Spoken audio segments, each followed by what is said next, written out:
Welcome once again to the Saints Insider Podcast. Today is Wednesday, September 27th, and we are here to recap the Saints' loss to the Green Bay Packers, talk about Derek Carr's injury, look ahead to their game against the Tampa Bay Buccaneers, and everything in between.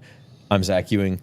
That's Luke Johnson, Rod Walker, and Jeff Duncan. Saints Insider Podcast is brought to you by Bank Plus. Their banking decisions are actually made here in New Orleans by local bankers who know the community and take the time to know you.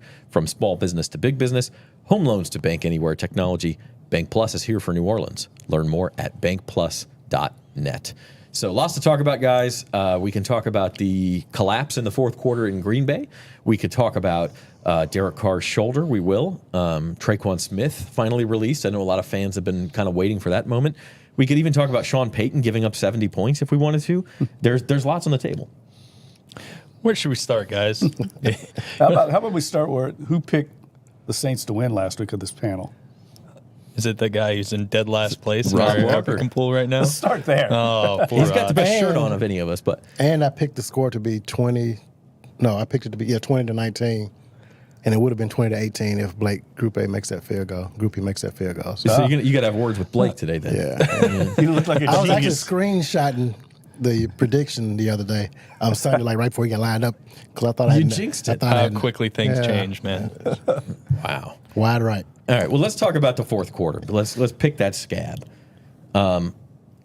Saints are up 17-0 going into the fourth quarter. They lose 18-17. We all know. I was rewatching the game as we all did, and I don't know that there's one thing you can really blame that on. It was sort of a systematic failure, and Derek Carr's injury didn't help. The defense didn't play well, committed some penalties. Group E obviously missed the field goal. It just kind of fell apart. Yeah, all systems collapsed there, right? And I think, I think the thing that really stood out to me, and if you were one of our readers and you saw Jeff's column a couple days before the game, Green Bay knew that they were going up against a very handsy, physical Saints defensive backfield. Those guys really locked up the Packers receivers all game long. And I think Green Bay was just like, screw it. Like, we're going to take our shots downfield, and if it's not there, it's not there, but there's a good chance that we're going to get some contact downfield, and maybe that'll help us out. And I think that's exactly where that game flipped, right? They had an 80-yard drive where they covered 67 of those yards and 2 penalties back-to-back. So all of a sudden, they're down at the 13, and look, it was hard for them once they got down there, right? They had to convert a fourth down. They had to get that 2-point conversion. But I think those 2 penalties in particular, I think that was just smart coaching on the Packers side, where they're just like, let's just take our shots and see what happens. And the Saints, one of their best attributes worked against them in that moment, and I think that's where the game really flipped.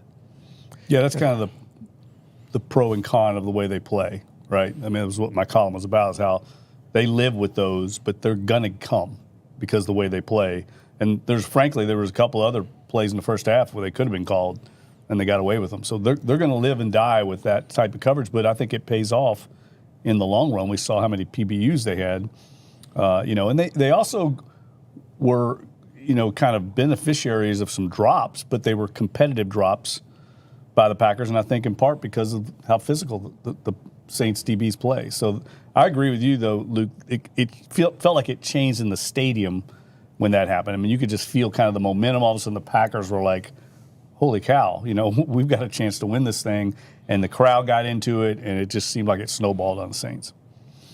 I didn't think the offense, they didn't do the defense any favors. I mean, they couldn't really stay on the field, and That clock moved slow in that fourth quarter. it did. I mean, it gave them time, and like Jeff said, the momentum flipped. And in NFL, when the momentum flips like that, I mean, sometimes it's hard to stop that train from rolling, and that's kind of what happened. Yeah, and this is exactly the problem that the Saints have had the last 2 years.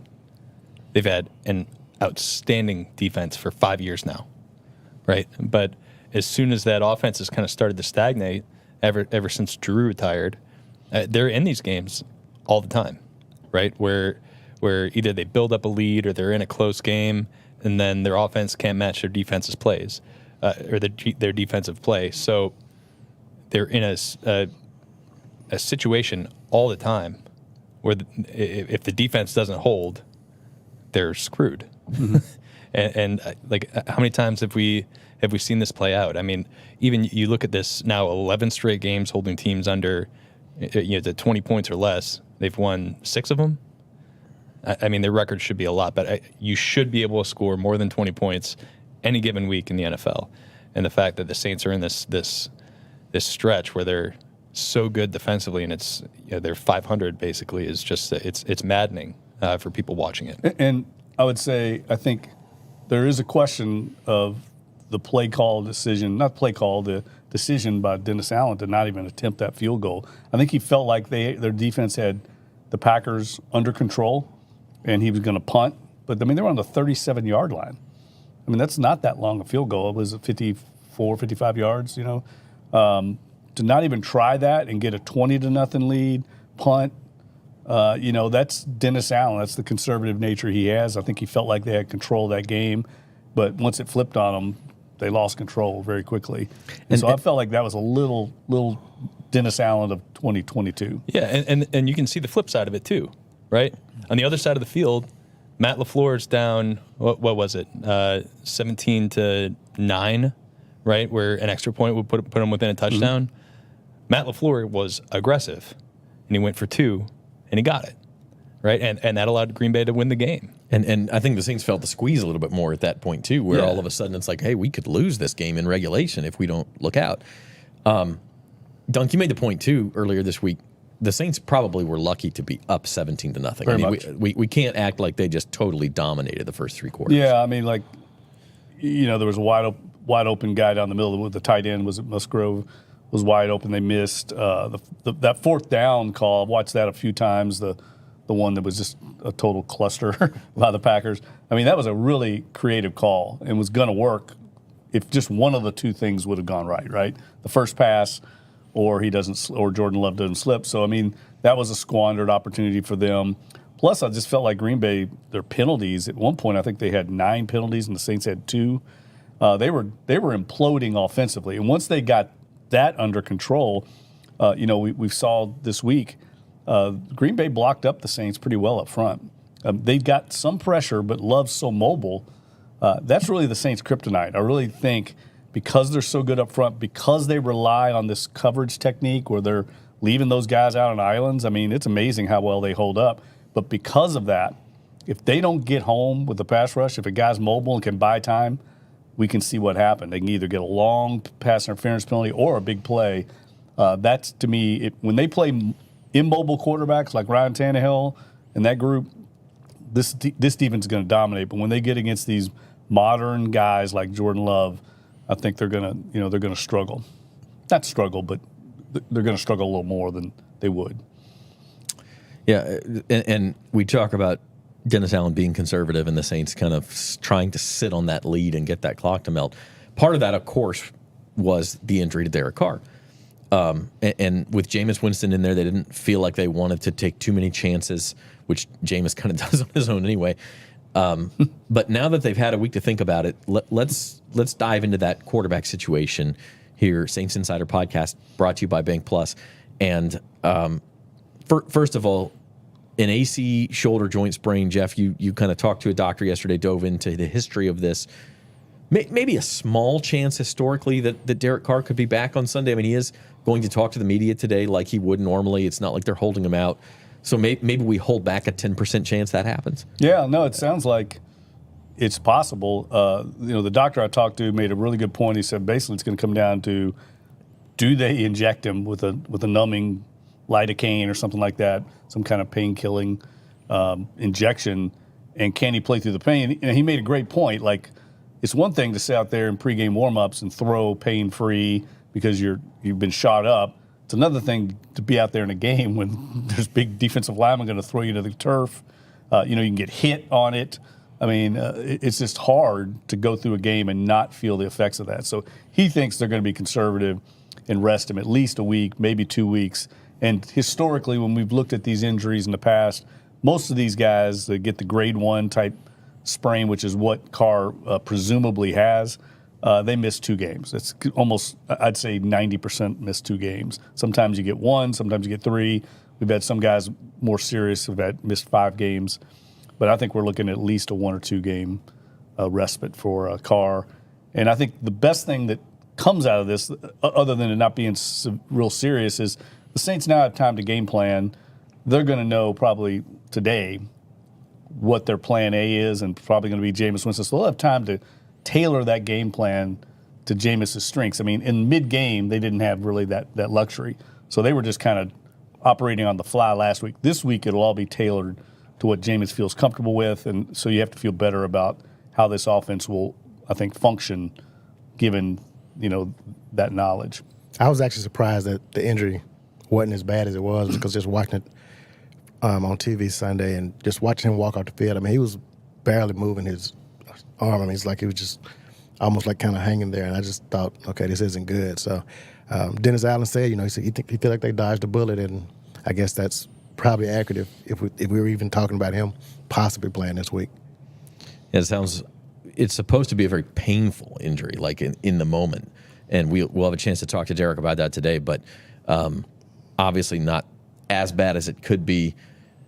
What is this team's level of faith in Jameis Winston? I mean, we're talking about a guy they signed in the offseason, but he was hurt last year. He could have come back at some point and been the starter, and they stuck with Andy Dalton. And now they're in a situation where Jameis is presumably the starter again, at least for a week or two. What is that level of faith in that organization? Yeah, I think I would say that they believe in him as a backup quarterback. I think that's fair. I think that he's obviously been in the system for a couple of years now. He's signed here in 2020, so this is his fourth season with the Saints. He knows this system inside and out. He knows the personnel. I just don't think that they want to be in a situation where he's starting 8-9 weeks for him, right? So I think they feel very comfortable in him as a backup quarterback. It's just not they don't want to be in a situation where Derek Carr is out there and he worsens the injury and he's out for a longer amount of time, then they have to really rely on Jameis to be the driver of their offense. I think look, we've obviously seen when Jameis is on, he has potential to be really, really good. I just think that too often for him, it's operating the offense in rhythm. It's hitting those quick, easy throws, and it's avoiding the mistakes and the big game hunting that he sometimes does, where he's looking to make the big shots. We saw it in last year's Bucs game. He was hurt in that game, but he was taking shot after shot after shot after shot downfield, and their offense was just constantly going 3 and out in that game. They end up scoring, I think, 10 points in the loss when really they played a game they should have won. Really, I mean, they locked up the Bucs offense with Tom Brady there, but it was the turnovers and it was the quick possessions that led their offense to play poorly. So I think they need him to just, while he's in this spot, to just operate within the offense. We've seen they don't need to go out there and score a bunch of points. We just talked about how disappointing it is that they have only won 6 out of 11 when holding teams to less than 20 points, but they don't need to score 40. They don't need to score 35. They don't need to hit on all these huge plays. They just need him to operate the offense and not let the defense down.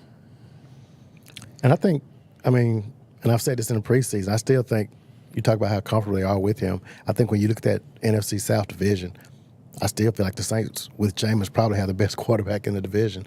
And I think that's going, we don't know how good Bryce is going to be in Carolina, but I think they have a solid backup quarterback that's probably better than Baker Mayfield, better than Desmond Ridder. So, I like what they have.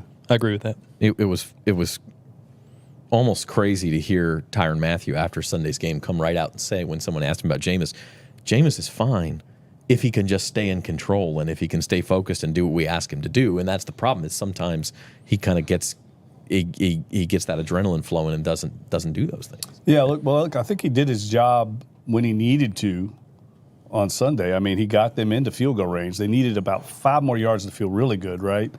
And that could go back to play calling more than Jameis, but he did get them into field goal range, and everything changes here. It's amazing to me the last few days. I mean, I know how the NFL is, win and lose, but Blake Grupe makes that field goal.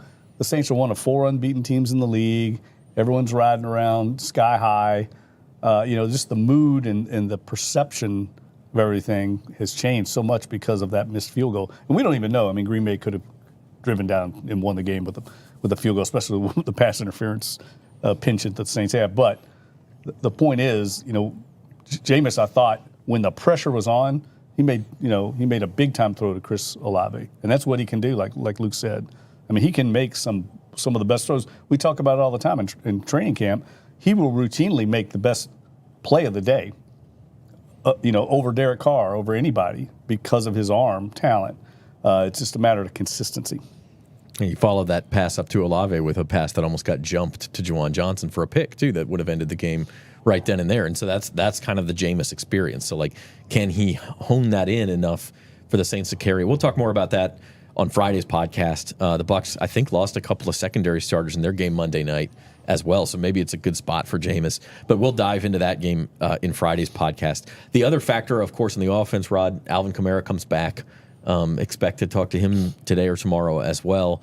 And the running game just has been pretty non-existent. But I guess the hope is Alvin is the spark for that. Yeah, I don't know. I mean, we all know how the offensive line has struggled this season. So I don't know if Alvin's the automatic fix, but obviously he does some things that other backs can't do.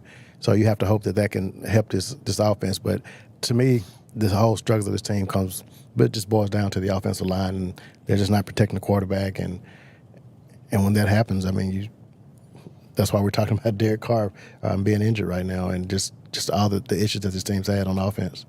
Yeah, and that wraps a bow on all of this, Luke. And you said before we had to talk about this, Cesar Ruiz is hurt too. He's in concussion protocol. So Andres Pete had to come in. Andres Pete has struggled. James Hurst has had his problems. Ryan Ramczyk, who's been as steady as a rock, has had his problems. Trevor Penning, obviously, is still a work in progress. You look at this offensive line, and I think PFF had him ranked number 22 in the NFL Correct. so far, which maybe is better than people would have expected. But is there hope for improvement here? I mean, you look around. I guess Penning is a young player you hope gets better, but everybody else is kind of more of a veteran, and there's injuries and struggles, and I don't know where it goes. That's the crazy part about this is the last 2 weeks, we spent so much time fretting over Trevor Penning after that week 1 performance. The last 2 weeks, he's been fine. It's everybody else. Yeah. And I just don't get it. They've got a first rounder at right tackle. They've got a first rounder at right guard. We've got a second rounder who's a high second round pick at center. They've got a first rounder at left tackle. All those guys, with the exception of Trevor Penning, are on their second contracts where they're among the highest paid players in the league at their position. They should be really freaking good on the offensive line. And the one guy who's not this high profile, former draft pick or big contract is James Hurst, who actually probably has been playing the best out of all these guys. It's just I don't understand it, and this is why I hesitate to even say it's all on Doug Marrone, because you see Ryan Ramczyk getting beat one-on-one by Rashawn Gary, and you're seeing Eric McCoy get beat one-on-one by Kenny Clark, the first sack of the game, the third down that made him go 3 and out. These guys are all guys who we've seen play at a very high level in the NFL, with the exception of Trevor Penning, and all of them are having their individual moment struggles. And then as a unit, they're creating no push in the running game. I think, people want to blame the coaching, and I think, Pete Carmichael has had his share in this. And I guarantee you that we're going to talk to Pete Carmichael on Friday or whenever he talks, and he's going to say it's on me, I've got to be better. But they cannot function as an offense if these guys who they are counting on to be high-level players are not playing at a high level. They just can't. And if they don't get their run game going, the pass game's not going to get going. People are going to be able to tee off on whoever's playing quarterback for them, and they're going to continue to struggle across the board. If they can just protect, look at all the weapons they have on this team. We've seen it. Chris Olave looks like a superstar. We've seen Rashid Shaheed look like a superstar. Alvin Kamara, we know, is an awesome player. They have to get things going. This entire team is completely dependent on that unit fixing what has been a massive problem through 3 games. Yeah, look, I can remember talking to Zach Streif a number of years ago, back when the Saints were really rolling, offensively with those record-setting offenses. And he goes, yeah, everybody talks about, and of course he's a lineman, but he goes, everybody here wants to talk about the perimeter, but when we've been good, we've been really good up front. He goes, that's the engine that makes the rest of the offense work. And he's right. I mean, it doesn't matter what you have in the perimeter if your offensive line can't hold up, or in the run game or in the pass protection. So they've got to get better there. And I don't, to your original question, I don't know how much better it's going to get. I really, we're not talking about a bunch of young players that's inexperienced other than Penning. We're talking about kind of talent. And I think, some of these guys maybe have dropped off. It's a good reminder, I sound like the wizened old man on the mountaintop or whatever. But like you are, aren't you? I mean, that's, well, I that's know, your but role like here. the league players drop off in the league. It happens all the time. Like especially veteran players, you just see it. Everybody just expects the automatic carryover of performance, and that doesn't happen. So, we can see a guy drop off like a Ramczyk who's had knee issues, serious knee issues. Maybe physically he's not where he was, and he's not the player he was before, but there's just this assumption that everyone's going to be as good as they were last year and it's going to carry over, and routinely that's not the case, and we could be seeing that across the board for this offensive line. And I don't think any of us, though, before the season started, I don't think any of us would have predicted that this was going to be the weak link on this team. I don't know if I did. I thought the depth behind that first unit may be a problem, but I thought this first unit was really solid. I was impressed with him in training camp. Outside of Penning, obviously, we talked about him all throughout training camp, but for the rest of these guys to be not performing is a bit surprising to me. And like Jeff said, I don't know if it's something that you just can fix all of a sudden. I mean, it's been 3 games, so maybe there's some regression in a positive way to where these guys have played throughout their careers. But now Cesar Ruiz is hurt. I mean, now you do start to test that depth. And so maybe there's some veterans out there they go try to sign. I don't know. But the other part of this equation, Luke, is like they have been throwing downfield, and they do want to take these shots. Well, that's the hardest play for an offensive lineman in a lot of ways. They've got to hold those blocks for a long time. The play Derek Carr got hurt on, he was in the pocket for, I think, more than 4 seconds. That's an eternity in the NFL. So can you blame the offensive line for that particular play? Probably not. He was holding on to the ball. He's trying to let a guy get open, let a guy get downfield. Maybe they have to change the offense a little bit. Yeah, I don't know. I think that the whole thing with pass protection and the quarterback play is always, it's always like intertwined. Right, and we had this conversation with Jameis last year when we were wondering, like, are his drops too far? They're expecting him to be 8 yards behind the line of scrimmage, and he's 9 or 10, right? And that little difference is a lot, right? To the point on the play Carr got hurt, I think that was definitely, and Dennis even said it afterwards, that was on Derek. He held on to the ball too long. It was a longer developing play, but like at some point the clock in your head's got to be like, get rid of the ball. But the first 3, or the first 2 on Derek, I think were failures on the offensive line. I don't think any sort of quick game or whatever the case may be is going to be what alleviates that. I think these guys have to win their one-on-ones more consistently because right now they are not doing that. And I just don't think that you could go to rhythm-based 3 steps and out or screens and slow down this pass rush, because if guys are just whipping guys across from them, it's not going to fix that. Saints did sign Jake Luton off of the Panthers practice squad for some quarterback depth while Carr is out, and then also Jake Hayner still has 3 games to serve on his suspension. So really Jameis was the only true quarterback. I mean, obviously Taysom Hill can play there, but the only true quarterback on the roster. So they go out and get that depth. Among some other moves yesterday, they released Trequan Smith. And that was something I think I know a lot of fans were saying, well, why is Trequan even on this team if he's hurt and he's not contributing? We have all this receiver depth. But the fact that they kept him on the team for 3 weeks and then cut bait was a little surprising. Yeah, I thought the timing was more unusual than the actual decision because he'd been on IR. To be honest with you, I didn't even know you could release somebody that was on IR. I didn't know that was possible. Talk about kicking them while they're down. Yeah, maybe they worked out a deal with him. But I think it's pretty clear, Trequan, by his IG post, they must have told him, hey, we're moving on, because he basically said his goodbye. And if there was like some kind of, we want you back in a couple of weeks, I don't think he would have gone to the trouble of that. So I think they're clearly moving on, and this is a guy that had a lot of promise when they drafted him out of Central Florida. He had some big games. I try to remind fans of that. I mean, he's had some big games.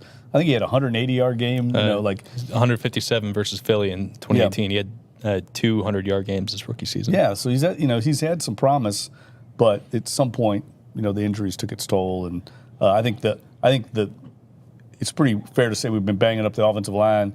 The receiving core has been the strength of the offense so far. So I think how well they played maybe makes this a little easier move for them, especially with some of the young guys they have behind. Shaq Davis on the practice squad, A.T. Perry, who hasn't seen the field yet, but I think they must feel good about those guys as well to make this move.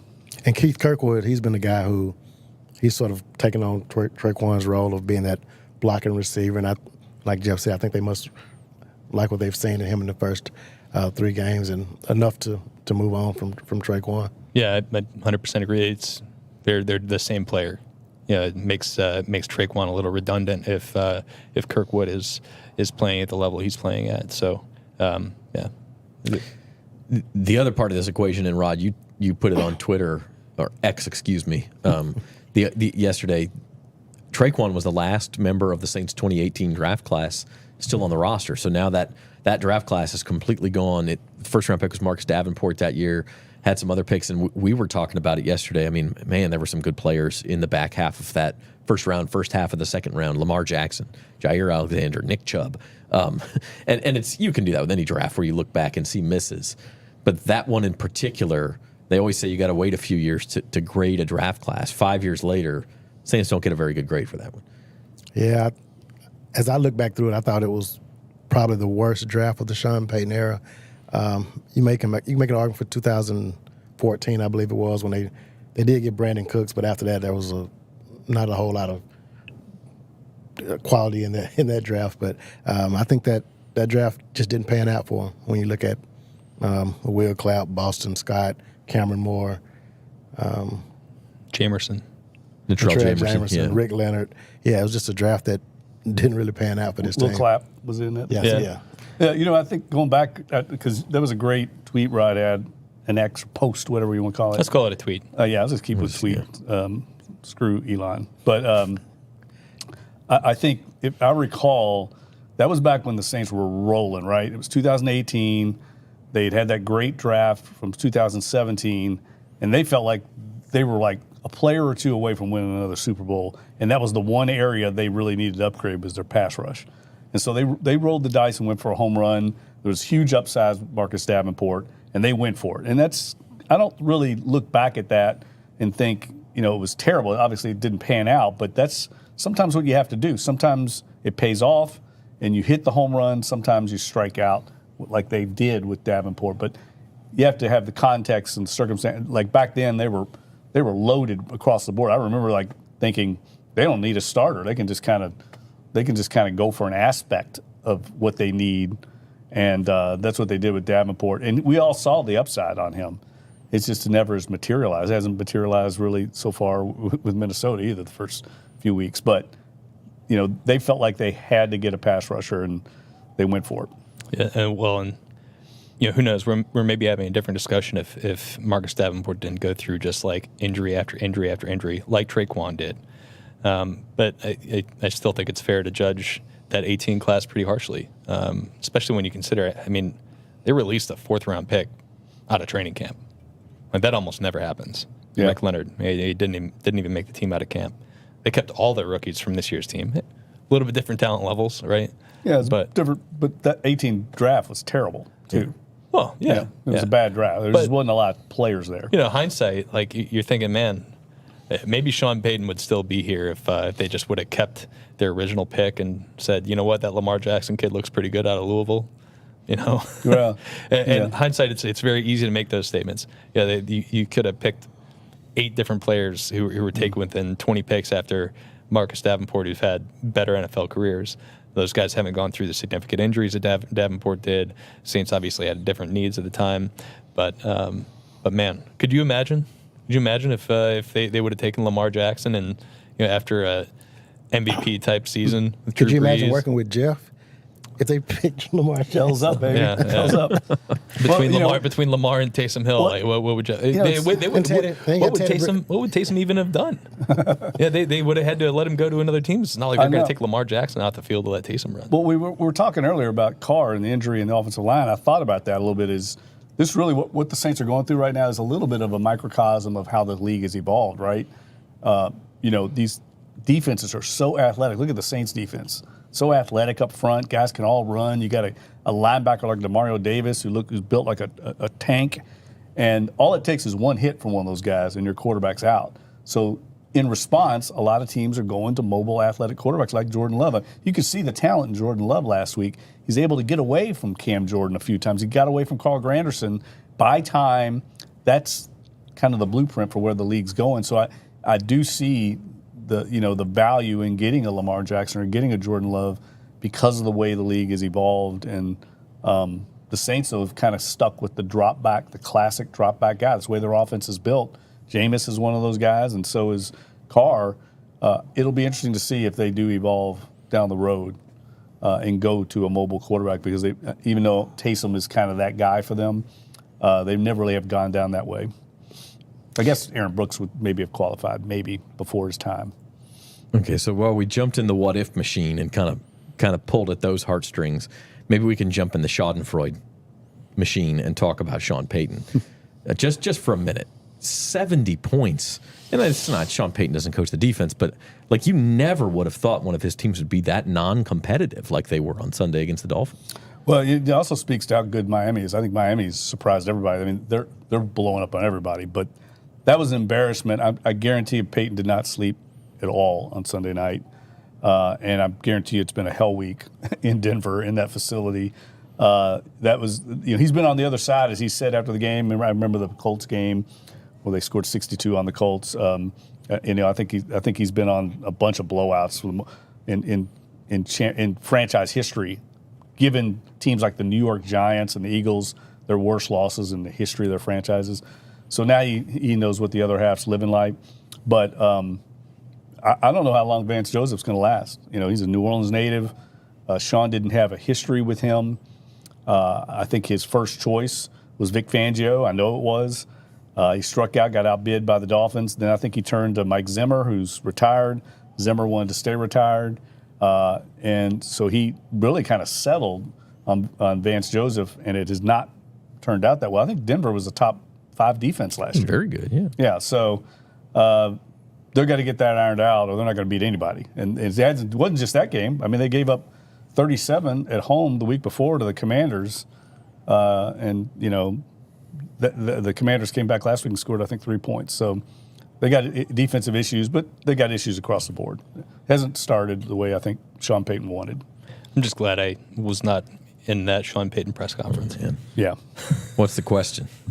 We've all heard that. Next question. We've heard plenty next of next questions. What's the question? Everybody, I thought it was funny how everybody nationally was reacting. We've seen that a million times, Well, and the Saints, by the way, gave up Sean Payton, and they have Brian Brzee because of that, who looks like he's maybe a pretty good pick. And I think they got, a high second rounder? What looks to be a high second rounder next year? Yeah. So, Broncos, okay. man. Oh man, the Broncos. How much draft capital have they Between Russell Wilson and Sean Payton? Like they might be bad for a long time. Yeah. I trust Sean as a coach.